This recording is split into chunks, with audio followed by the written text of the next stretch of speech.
साथियों, हमारा जो इतिहास है, जो ब्राह्मणों के द्वारा लिखा हुआ इतिहास है, वो इतिहास ये कहता है कि संभाजी महाराज की हत्या मुगलों ने की। जो ब्राह्मणों के द्वारा इतिहास लिखा गया है, वो इतिहास ये कहता है कि संभाजी महाराज की हत्या मुगलों ने की।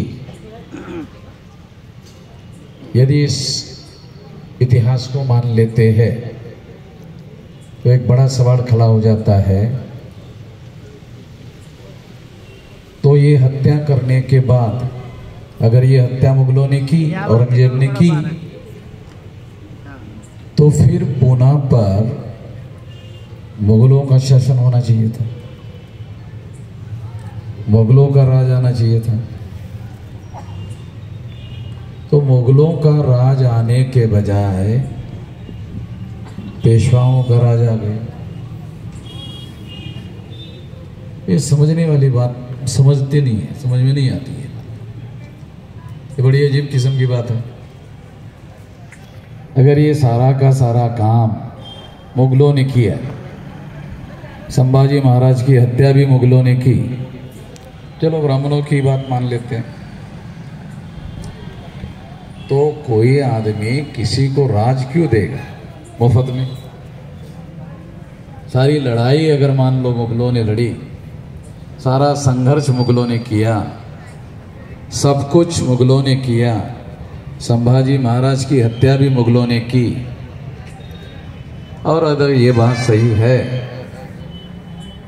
तो फिर राज भी मुगलों का ही आना चाहिए था।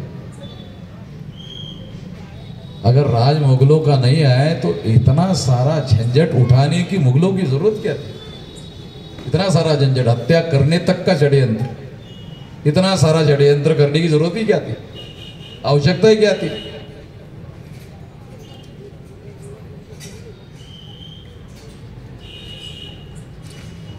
तो जो इतिहास में साक्ष्य और सबूत उपलब्ध है, वो ये सिद्ध करते हैं कि मुगलों के द्वारा संभाजी महाराज की हत्या नहीं की गई।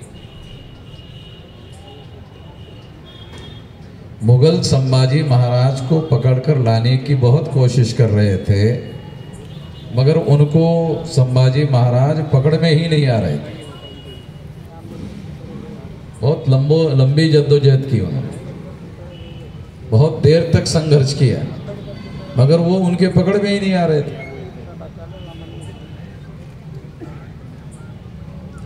कुछ लोगों ने यहाँ बोलते वक्त, पाटिल साहब ने बोलते वक्त ये कहा कि नहीं, सब मुगलों ने ही हत्या की, ऐसा पाटिल साहब हमारे जो प्रस्तावना कर रहे थे, यहाँ के हमारे प्रमुख कार्यकर्ता है, ये हत्या मुगलों ने ही की, ऐसा उनका कहना है। अगर हत्या मुगलों ने ही की तो वो सवाल का जवाब मिलता ही नहीं है कि राज पेशवाओं का क्यों आया।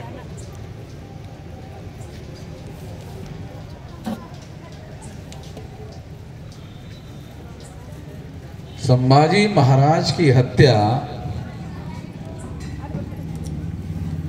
करने के लिए या संभाजी महाराज को पकड़ने के लिए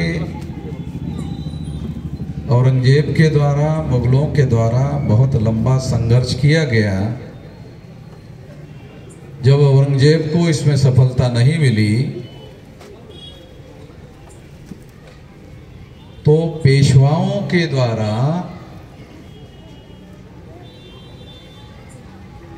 संभाजी महाराज को पकड़ के दिया गया। यहाँ कुछ लोगों ने यह भी कहा कि उनके मंत्रिमंडल के कुछ लोग हैं, उन्होंने उनको पकड़कर देने की कोशिश की और कोई एविडेंस भी देने की प्रयास किया गया कि उनके मंत्रिमंडल के जो ब्राह्मण लोग थे, फ्रेंच लोगों का जो डॉक्यूमेंट्री एविडेंस है, हमारे साथी ने बताया।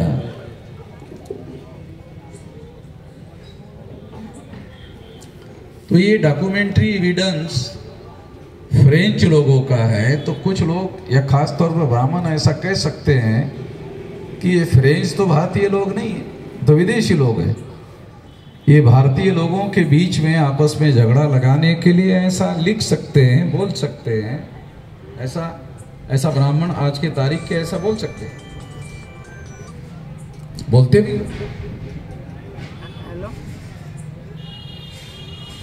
मगर मैं आप लोगों को ये बताना चाहता हूँ 1 घंटा के बाद लगा कि जो पुलिस लोग या सारे दुनिया में जो क्रिमिनल इन्वेस्टिगेशन का इतिहास है, पुलिस लोग इन्वेस्टिगेशन करते हैं ना, क्रिमिनल जब कोई हत्या होती है तो उसका अध्ययन करते हैं पुलिस लोग, है वो क्रिमिनल हिस्ट्री का जो दुनिया में इतिहास उपलब्ध है, उसमें एक बात का शोध पुलिस वाले लेते हैं कि ये जो क्रिमिनल काम किया गया है इसमें फायदा किसको।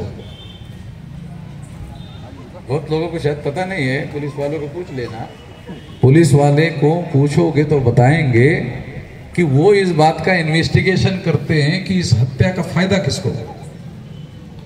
और जैसे ही पुलिस वालों को पता चलता है कि फायदा इसको हुआ, फिर वो दूसरा धंधा छोड़ करके उसके ही पीछे जांच करना शुरू कर देते हैं और उनको बहुत सारे सबूत मिल जाते हैं।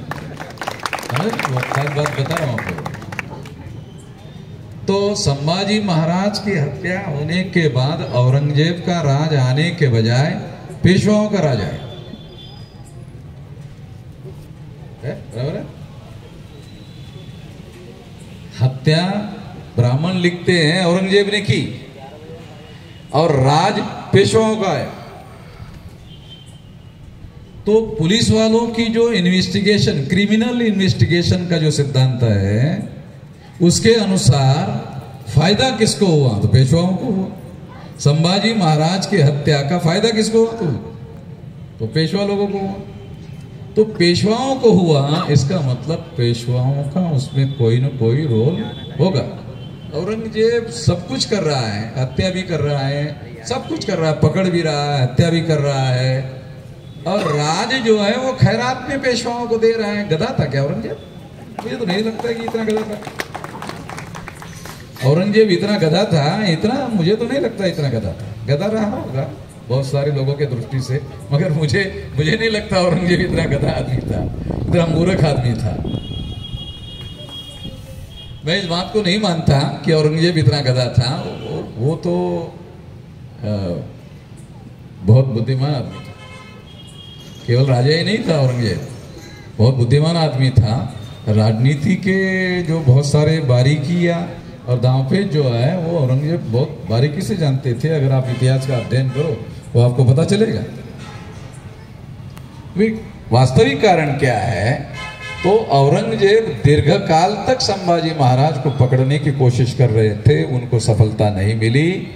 जब पेशवाओं ने औरंगजेब की मदद की, पेशवाओं के मदद के आधार पर संभाजी महाराज पकड़े।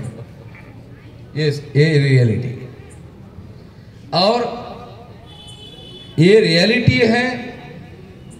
इसकी वजह से औरंगजेब ने पेशवाओं को रखा। दूसरे लोग नहीं जानते होंगे, मगर औरंगजेब तो जानता था कि इसको पकड़ने के लिए और मरवाने के लिए सबसे ज्यादा रोल किसने प्ले किया। दूसरे लोग नहीं जानते होंगे, मगर औरंगजेब तो जानता था। और जो जानता था उसके अनुसार हक जो है पेशवाओं का ही बनता था, पेशवाओं को दे। तो संभाजी महाराज की पकड़ कर देना और बाद में हत्या करना, ये सारा का सारा काम पेशवाओं ने किया।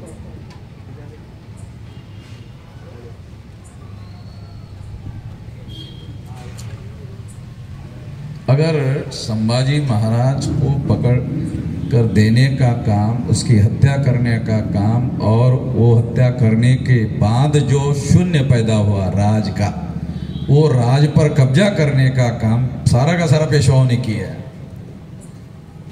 तो ये सारी बातें पेशवाओं ने क्यों की, तो आपको थोड़ा बैकग्राउंड में भी जाकर के देखना होगा कि शिवाजी महाराज की हत्या करने में जिन ब्राह्मणों ने षड्यंत्र किया था, संभाजी महाराज को जैसे ही जानकारी मिली, उन सब लोगों को एक एक ब्राह्मण को पकड़कर हाथी के पैर के नीचे दे करके सबको मरवाया।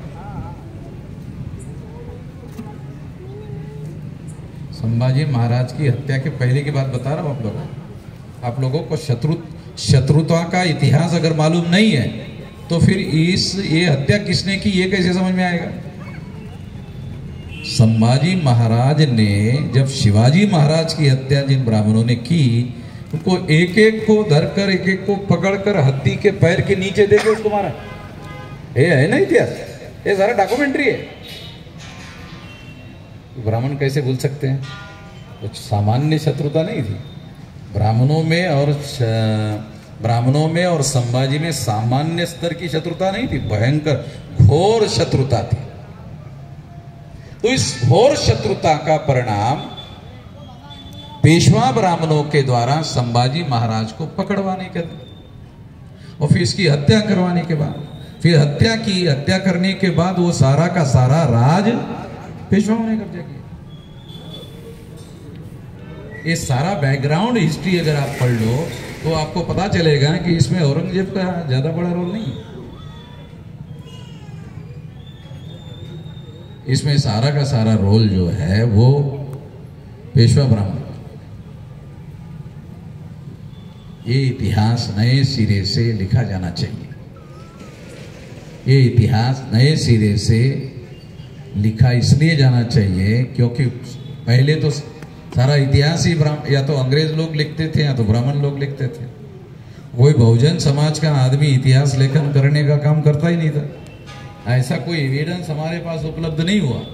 देखो अभी हमारे पास एजुकेशन आया, एजुकेशन के बाद हायर एजुकेशन आया, हायर एजुकेशन के बाद रिसर्च का एजुकेशन आया, तो इसके लिए तो 100 साल का समय चला गया। इतना लंबा समय जाने के बाद हमारे लोगों के अंदर रिसर्च करने की औकात पैदा हुई। अभी मैं भी ये बात उस औकात के हैसियत के तहत ही बोल रहा हूँ। अगर ये एजुकेशनल क्वालिफिकेशन और इस तरह का दृष्टिकोण अगर हमारे अंदर नहीं है तो फिर हम लोग उस बात को पकड़ने की कोशिश ही नहीं कर सकते, उस दिशा में रिसर्च करने का काम ही नहीं कर सकते। तो हमें तथ्य होने के बावजूद भी पता नहीं चलता। एक होती है नजर और एक होता है नजरिया। कितने हमारे लोगों को समझ में आता है ये बात? रिसर्च करने वाले लोगों को नजर नहीं नजरिया चाहिए। रिसर्च करने वाले जो लोग हैं उनको नजर नहीं, नजर से तो पढ़ सकते जो लिखा हुआ है। तो बिटवीन द लाइन जो मीनिंग है वो नजरिया से ही समझ में आता है। नजर से केवल अक्षरों को पढ़ा जा सकता है, नजरिए से उस शब्द के पीछे क्या छुपा हुआ है उसका रिसर्च नजरिए के आधार पर कर सकते हैं। वो नजरिया अभी तो हमारे बहुजनों में डेवलप हो रहा है, अभी बहुत ज्यादा दिन नहीं हुए। तो जितना पुराना इतिहास ब्राह्मणों ने लिखा हुआ है उस पर यकीन नहीं किया जा सकता है, विश्वास नहीं किया जा सकता है। सारी चीजों को नए सिरे से लिखने की जरूरत है। जितना ब्राह्मणों ने लिखा सबसे पहले उस पर अविश्वास करो। आपको अगर कुछ समझदारी पैदा करना चाहते हो तो मैं अपने जितना मैं समझता हूं वो बात आपको बताऊं। ब्राह्मणों ने जितना कुछ लिखा उस पर सबसे पहले अविश्वास व्यक्त करो।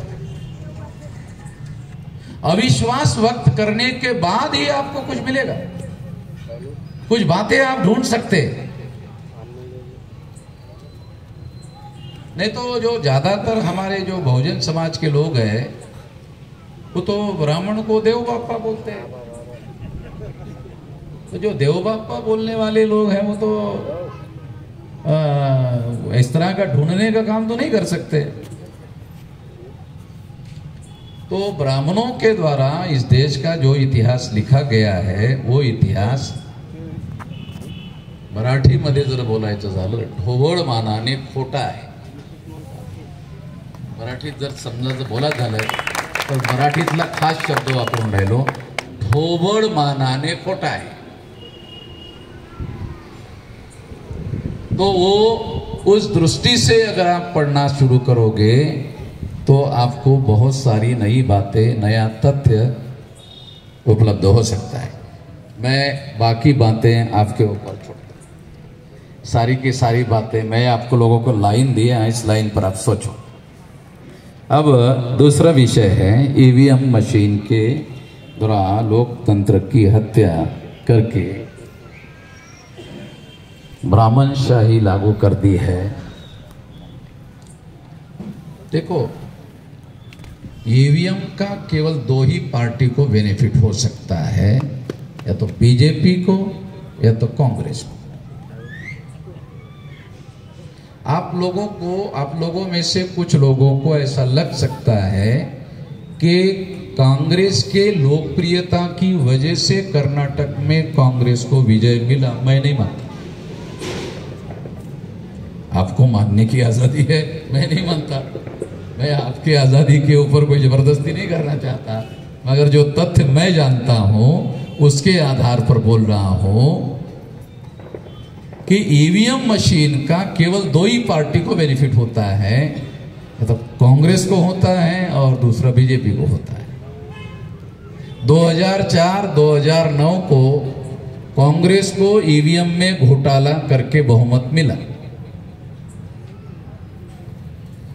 आप लोग सुनकर भी हैरान हो जाओगे कि 2004 के पहले सेंटर में किसी भी पार्टी को बहुमत नहीं मिलता था। ऐसी कौन से हालात पैदा हो गए कि एकाएक कांग्रेस को बहुमत मिल गया? ऐसी कौन सी हालत? तो 2004 में ईवीएम आई, ईवीएम से 100% चुनाव हुआ और उसकी वजह से कांग्रेस को बहुमत मिला, कांग्रेस ने सरकार बनाई।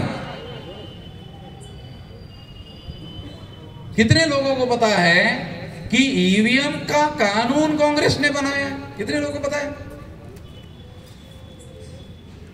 84 के दशक में आप लोगों को याद होगा, राजीव गांधी प्रधानमंत्री थे उस दौरान, इंदिरा गांधी प्रधानमंत्री थी। इंदिरा गांधी की हत्या 84 के आसपास हुई, उसके पहले ये कानून पार्लियामेंट में पास हुआ। ये कानून का दस्तावेज अभिषेक मनु सिंघवी जो सुप्रीम कोर्ट का लॉयर है और अभी भी कांग्रेस में ही है, उन्होंने ये प्रस्ताव रखा और पार्लियामेंट में कानून बना ईवीएम का। और ये मशीन आने का हिस्टोरिकल कारण है। 6 दिसंबर 81 को DS4 नाम का संगठन काशीराम जी ने बनाया। कुछ लोगों को मालूम होगा, कुछ पुराने लोग। DS4 दलित शोषित समाज संघर्ष समिति, DS4। और उसके द्वारा 81 में हरियाणा में लिमिटेड पॉलिटिकल एक्शन के नाम पर काशीराम जी ने चुनाव लड़ा। वो पॉलिटिकल पार्टी नहीं थी।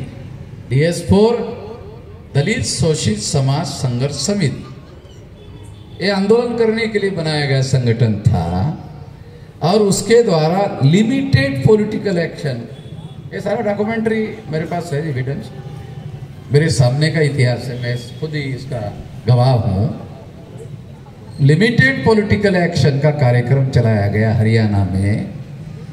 उसमें ये स्लोगन लगाया गया, वोट हमारा राज तुम्हारा, नहीं चलेगा नहीं चलेगा नहीं चलेगा। तो सेंटर में कांग्रेस थी उस समय, तो बीजेपी का कुछ था नहीं। कांग्रेस को ये बात समझने में देर नहीं लगी कि वोट हमारा राज तुम्हारा, नहीं चलेगा नहीं चलेगा नहीं चलेगा, ये इतना सिंपल स्लोगन था कि अनपढ़ से अनपढ़ आदमी को भी, जो अनुसूचित जाति का है, जनजाति का है, पिछड़े वर्ग का है, उन लोगों के बीच में जाकर अगर ये प्रचार करो तो वो खुद ही नारा लगाते थे, वोट हमारा राज तुम्हारा। वो उनको बहुत जल्दी समझ में आता। तो ये बात कांग्रेस के लोगों को समझ में आई कि अगर ये बात इसी तरह से आगे बढ़ी तो कांग्रेस का राज पूरी तरह से खत्म हो जाएगा। ये बात कांग्रेस को समझ में आई। मेरे पास काशीराम जी का ऑडियो स्पीच अवेलेबल है। उस ऑडियो स्पीच में काशीराम जी ऐसा कहते हैं कि कांग्रेस को हमने, ये जो कांग्रेस की जो दुर्दशा है वो हमारी वजह से हमने की। कांग्रेस की जो दुर्दशा है देश में, सेंट्रल से जो उनको हमने गिराया वो हमारी वजह से कांग्रेस को हमने गिराया। उनका खुद का स्पीच है, रिकॉर्ड। तो जो 81 में काशीराम जी ने और उनके लोगों ने नारा लगाया था, वो उस समय कांग्रेस के लोगों ने इस बात को समझा कि अगर ऐसा हुआ तो हमारा राज खत्म हो जाएगा। तो 84 समाप्त होने के पहले पहले इंदिरा गांधी ने ईवीएम मशीन का कानून पास, इंदिरा गांधी उस पर अमल करने के लिए 20 साल का समय लगा। 2004 में 100% ईवीएम पर चुनाव 2004 में हुआ, 2009 में हुआ। और दोनों बार कांग्रेस की सरकार आई। कांग्रेस को मालूम था ईवीएम का कैसे इस्तेमाल करना, किसी दूसरे को मालूम नहीं। कांग्रेस ने लाया ईवीएम, जो लाया वो कांग्रेस ने लाया। तो दूसरी और एक बात है, हमारे लोगों को बीजेपी के विरोध में सुनने की आदत ज्यादा है। ज्यादातर हमारे लोगों को बीजेपी के विरोध में सुनने की आदत है, और सुनने की आदत की वजह से वो कांग्रेस को पूर्वगामी मानते हैं। Congress is more danger than BJP, Congress is more danger than BJP, Congress is a hidden enemy and BJP is open enemy. And open enemy अच्छा होता है, जो दुश्मनी खुल्लम खुल्ला करता है वो अच्छा होता है, उससे दो दो हाथ किया जा सकता है।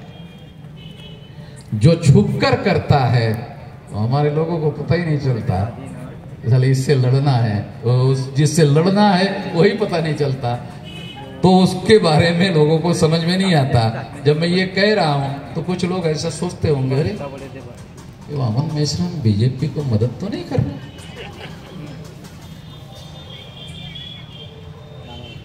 हमारे ज्यादातर जितने भी पढ़े लिखे लोग हैं तो उनके जैसे सोचने वाले लोग, मैं पढ़े लिखे लोगों में ही काम करता हूँ। आरएसएस के और बीजेपी के लोगों को जाके पूछो कि वामन मेश्राम मदद कर रहा है, तो क्या गधे की जैसे बात कर, पता चलेगा। उनको जितना नंगा करके मैं पीटता हूं तो दूसरे लोग तो बोल नहीं सकते।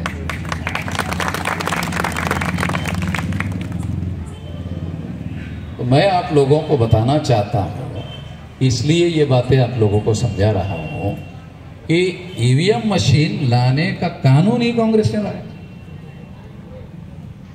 और ये ईवीएम 2004 में ईवीएम से फायदा करके सरकार बनाई, 2009 में सरकार बनाई, और डॉक्टर सुब्रमण्यम स्वामी ने इसके घोटाले का सारा सबूत इकट्ठा किया।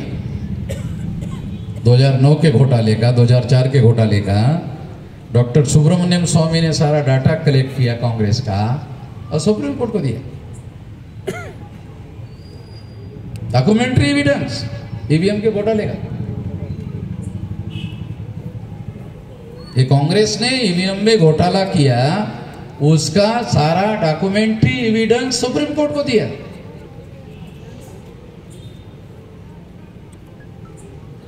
और सुप्रीम कोर्ट को देने के बाद सुप्रीम कोर्ट ने 8 अक्टूबर 2013 को निर्णय दिया। क्या निर्णय दिया सुप्रीम कोर्ट ने? ईवीएम मशीन के द्वारा फ्री, फेयर एंड ट्रांसपेरेंट चुनाव नहीं हो सकता। फ्री यानी भ्रष्टाचार मुक्त चुनाव नहीं हो सकता, फेयर यानी निष्पक्ष चुनाव नहीं हो सकता, ट्रांसपेरेंट यानी पारदर्शी चुनाव नहीं हो सकता। सुप्रीम कोर्ट ने 8 अक्टूबर 2013 को सुप्रीम कोर्ट ने निर्णय दिया। 365 दिन का ये जानकारी देने के लिए मैं सारे देश भर में परिवर्तन यात्रा निकाला हुआ ईवीएम मशीन के घोटाले की। ये चल रही यूपी में चल रही, वो वहां से मैं यहाँ आया।